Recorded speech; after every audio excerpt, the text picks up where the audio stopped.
And this one comes out of Las Vegas. A man climbed onto the wing of an aircraft that was about to take off from Las Vegas airport Saturday, where he was taken into custody.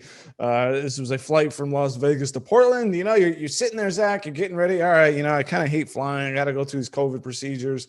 And I'm sitting here, okay, we just want to get home. I probably lost a bit of money at the I was gambling. Well, get me out of here. And then a man starts walking on the wing of an airplane. Let's just cut right to the video. How about that for a second? Looks like he's about to meditate. I know, something. He came up from down on the ground. I want to know how he got up there. So those are passengers saying he saw him running around, and he climbed up on the plane. What is he doing? What is he doing? This is he. Looks like he's like rapping. Yeah, I was about to say that. Like he's starting to like it's a music video. Well, that's very white of you, Zach. You don't know if he was rapping or not. Okay, so here's sorry. Now that was one angle because I just found that angle, but here's the real doozy. As he moves up, and we fast forward just a bit. So now look, he tried to climb up on that's what they call the winglet. So they're taking the shoes off, Zach. It's a bold move, Cotton. We will see if that strategy works out for him. It's just a sec. Now, what are you thinking here? The logic is he might get more traction with the bare feet, but I don't see it. I don't know. I think it would be more slippery, I guess. That's what I.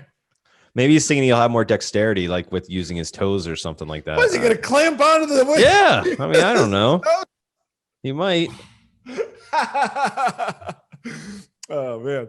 So let's get back to the video. There goes his shoes. So he's got the new strategy. I mean, I don't know what the end game is here. We're going to ride this thing out, or what? 600 miles an hour, Tom Cruise style, and Mission Impossible. All right, so everyone's okay. All right, guy. All right.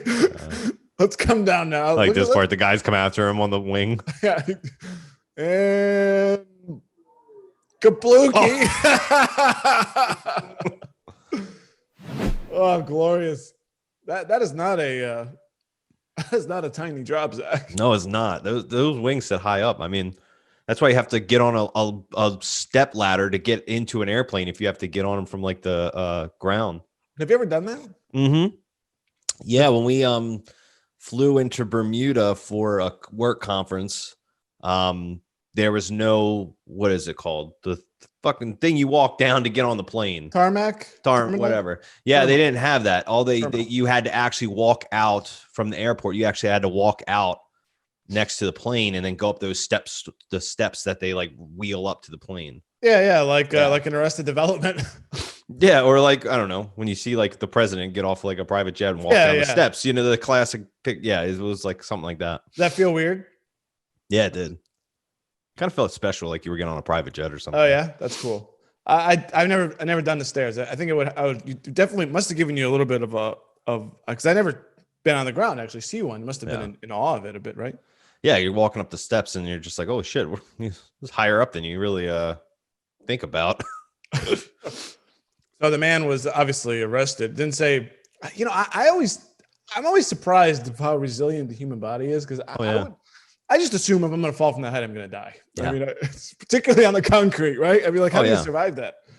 I don't know. I feel like this guy might have been drunk or something. Because I feel like when you are like inebriated or something, your body is like you can withstand more. You know, your body just kind of like falls naturally and things. But like, I feel like if he was sober, maybe he was sober. But you know, sometimes like there was one time when I was closing like a big bay garage door when I was in tech school in high school, and you had to jump to grab it. I literally jumped up in the air like a foot and grabbed it to pull it down, and I broke my ankle. I was jumping up in the air just a tiny bit. The way I landed broke my ankle. But you know, this guy falls from like 20 feet in the air, and it's the weirdest thing, like the way the body is. No, that's true. Actually, when I was about 11 or 12 years old, I was climbing on some rocks and just fell and happened to stop myself on my like this, Yeah. and it broke my Yeah. broke my radius, I guess. Yeah. Or it's like, I can spend all day like moving furniture or doing construction work around the house, or like whatever, doing new floors. I don't know. And I'll be fine. But then it's like, I'll go to put on my jeans one day and throw my back out. You know what I mean? It makes zero sense to the human body. Oh, hilarious. Now, by the way, so it's bullshit that this happened. They say the guy hopped the perimeter fence of the airport. It's just ran around there. I have no idea why. They have no idea what the reasoning was. But then not only that, it was over a 4-hour plane delay. Because then they had to check for structural integrity if you damaged the wing in any. That sucks. So then so you lost 4 hours of your day for this jackass. Yeah, especially if it was like a 2-hour flight or something. Oh my God, that would suck. Yeah, Vegas to Portland can't be very long. Oh man, this is why people hate to fly. I mean, at least he gave him like a show. Could you imagine like being drunk on that plane waiting to take off and looking out the window and be like, "There's a fucking guy on the wing," just hanging out. Oh man. I guess you get a once in a lifetime experience, I guess. To see something. And then you're like, all right, let's go. And they're like, sir, it'll be another 4 hours. She's like, well, now this sucks. Yeah. All right. Well, I hope he's okay. That's hilarious.